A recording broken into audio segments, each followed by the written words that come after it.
Hello, good afternoon, welcome back to the channel. Today is just discussing changing the damper, the rear shock on an Amflow P1 to a coil. Now a lot of people have done this. I obviously have fitted this. This is second ride with this video is going to be. It's going to have all the settings and how I got there. To remind you, this shock has quite a lot of dials, so that's the way in which you can perform the lockout. Ignore that, I'm never going to do it. There's a high speed compression adjustment there. There's a low speed compression adjustment here. We'll talk about these settings during the video. Rebound and obviously the tension collar. Two things, this is a standard spring and I'm 74 kilos fully laden. I'll explain this more in the video, but if you just want to know what the spring rate you should have is and then leave the video, that's fine. That's a 450 linear standard RockShox spring. 33% sag, easily found just by turning the preload collar 1.5 times. Okay. There's also a hydraulic bottom out system in this shock, which I'm not going to adjust today, which is just hidden by the bag on the frame. And medium frame. You can fit 780mm fidlock bottles if you turn the mounting system upside down and the magnet upside down on a fidlock. It does fit. I've done a short on it already, and I think that's quite important because most people are kind of a bit worried about water bottle size. Right, let's get into the woods, get into the trails. We'll talk about the settings I've found and how I got to them. See you in a bit. Cheers. Bye. So why have I changed the rear damper? I quite liked the stock air one, but it's quite simple and I wasn't happy with the tracking on really rough ground. Oh, that's a good jump. Squash that one. And I put coils on all of my bikes inevitably in the end. I prefer the breakaway and I prefer the tracking. I've never used this type of RockShox shock before, so let's go and find some proper trails and talk through how I've set it up. Okay, so the first thing is you've got to get the right spring, obviously, and this is where you can benefit from my experiences. It's a bit off combo that. I'm 74 fully laden and this is a 450 linear standard, not progressive spring, and 1.5 turns of coil, turns on the preload coil gives me 32%. So you should be able to work that out for yourselves.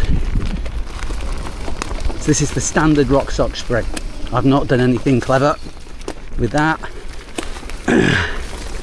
And that's why I'm leaving the bottom out as it comes out of the box, just to see how it's all going to work out. So spring 450, 74 kilos, works brill.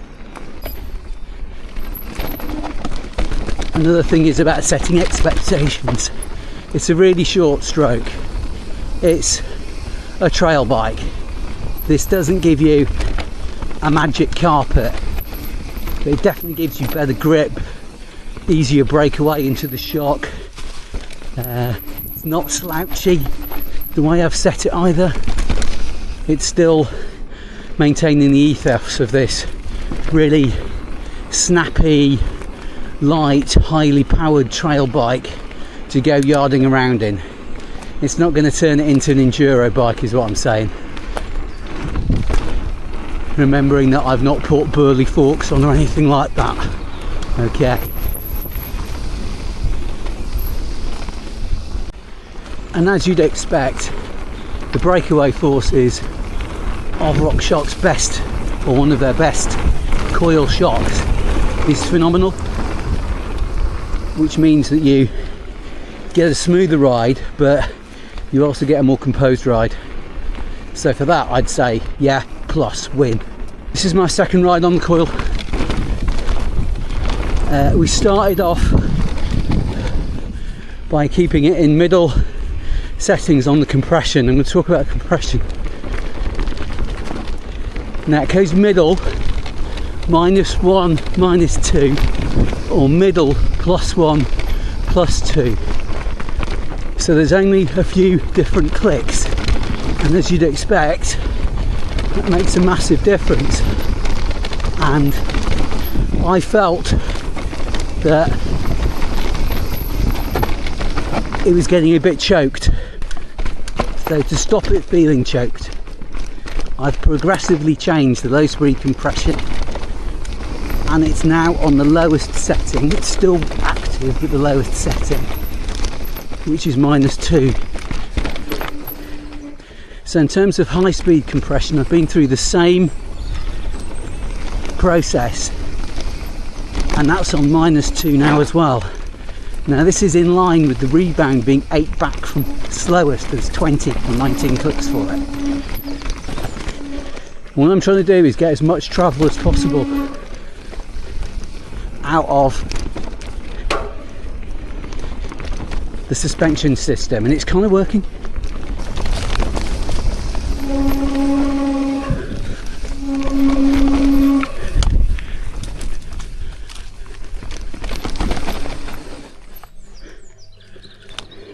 So what I would say is getting those compression circuits as open as they go.